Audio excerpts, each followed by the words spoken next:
Welcome to this video, which is all about a very simple Forex trading strategy, which will help you catch all the big trends and profits. And by big profits, I mean 1,000 pips or more per trade. Now, the actual strategy itself, I'm going to go through in this video with a couple of examples as well. And it's based upon knowing the big fundamentals and using them in conjunction with your technical analysis to generate and hold trades. Now, a lot of people might be watching this video and saying, well, you don't need to know the fundamentals at all. All you need to do is follow price action. Everything is reflected in the chart. Well, I am a technical analyst and I do believe that is true, but there is a huge advantage of knowing the big fundamentals because they drive the chart. So you can get advance warning of when a big move might be starting. And by knowing the big fundamentals, you can actually gauge how far a move might go, i.e. decide whether it is going to be a big trend or not. Now, in terms of the fundamentals, there is a saying in the markets which goes along these lines, which is big fundamentals rule the long term, greed and fear rule in the short term. It's very, very true. If you look at any chart, you will see big trends. They'll last for many weeks, many months, sometimes even years.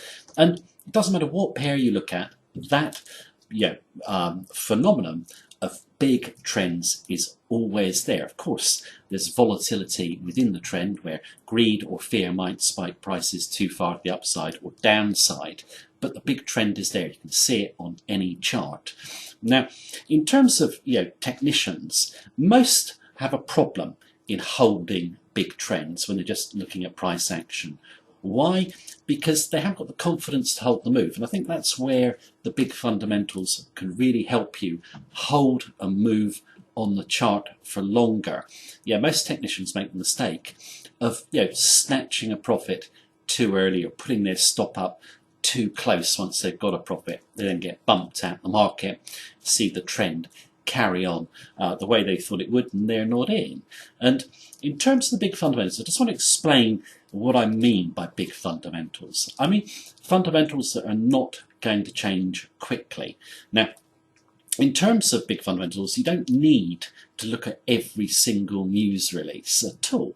You focus on the big fundamentals that aren't changing. Now, let me give you some examples. Now, a few months ago, back in September actually, we decided that the Australian dollar was going to break to the downside. Now, how did we know it was going to break to the downside? We didn't. Looking just at the chart, it was in a sideways consolidation. You could argue it was in an uptrend, but we knew that commodity prices had turned down.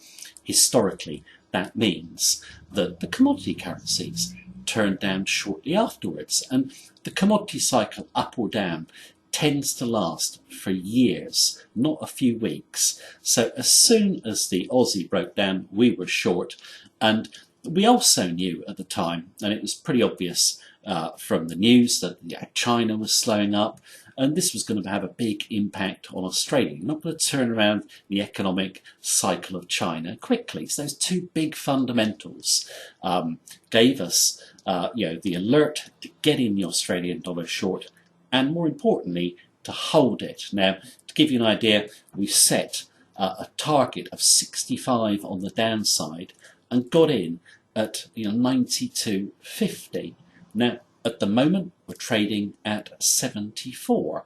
That is a huge profit. It's only happened in a few months. And it's just those big fundamentals. We're not interested in individual reports. We want the big fundamentals. So let's take one that might be coming up now. Let's take Euro USD.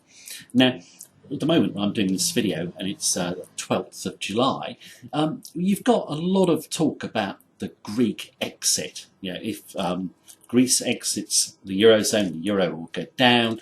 If it stays in the zone, the Euro's going to go up. Well, our view is the Euro is going down anyway. If you look at where the Euro is now, it's just below 112. It only got as far as 114, and that was before there was the view that Greece would be exiting the zone. So if Greece stays in the zone, what's going to happen? Well, possibly you might get a rally to 114.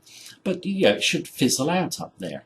If it breaks lower on a Greek exit, it's probably going to go lower still. The Greek staying in the zone doesn't make much difference to the big fundamentals. Let's just look at the big fundamentals of Eurozone. They are printing money. So they're involved in monetary easing. It's due to go on all year. If you look at history, at the other two nations that did a big amount of monetary easing, the United States and Japan, the two currencies fell by an average of 15%. So you could say, well, that really does point to the euro going lower on those interest rate differentials, because monetary easing means that interest rates are kept low. So traders will come in and basically sell the euro, buy a higher yielding currency. In addition, if you were to take euro USD, you've got the US just about to raise rates, which is going to make the interest rate differential wider. You can also just look at the general health of both economies. The US economy is in far better shape. So if you put the Greek exit aside and look at the big fundamentals, they are very much in favour of the USD on the euro. So how far could it fall? Well, we think it could go down to 105, then to par, and then probably target the lows, which were made back in 2000, around 85. If you go back to 2000 and look at, compare the euro and the US dollar then, compare the euro and the US dollar now, the US dollar is in far better shape against the euro than it was back in 2000. So what I've done there is I've just given you a quick example of what I would consider the big fundamental picture in the euro. So, Greece staying in the zone doesn't affect the big fundamentals. It can cause a price spike to the upside. That will be a selling opportunity in line with the big fundamentals. So if we get down to par, that is over 1,000 pips. Now, in terms of the fundamentals, obviously, you could say they're subjective. Other people may not agree with me, but I think most people would agree with me in my analysis of the big fundamentals there. So all you have to do is focus on them.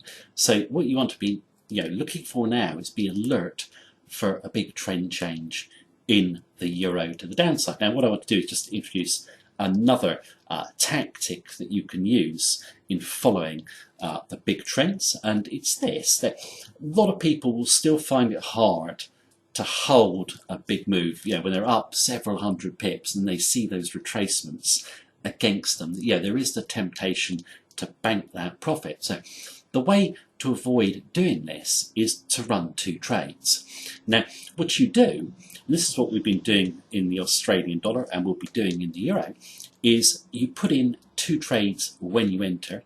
Okay, let's say with the Aussie, when it ran to oversold, we would take one of those trades out, okay, to reduce risk exposure, and then when the Aussie corrected oversold, we'd put it back in at a better price. So that means we're always in the trend, and we can control the risk by revolving half our trade in and out the market. It is one of the most effective tools for helping you stay with long-term trends and also, reducing your risk at the same time. Now, the strategy is very simple, and you are focusing on the long term, so it is actually perfect for traders who do not have a lot of time. You're not after every twist and turn in the market. That's very difficult in my view. Catching the big trends by using the big fundamentals and then timing your entry on the chart. It's one of the most effective ways of trading in my view. It's very simple. Anyone can master it. You don't need to have a big in-depth knowledge of economics. You just have to use a little bit of common sense, see the big picture, and then you can ride those big trends, and you'll be surprised at how much money you can make by just using this simple strategy. So thank you very much for watching me as per usual. If you've ever got any questions or queries, please feel free to email me.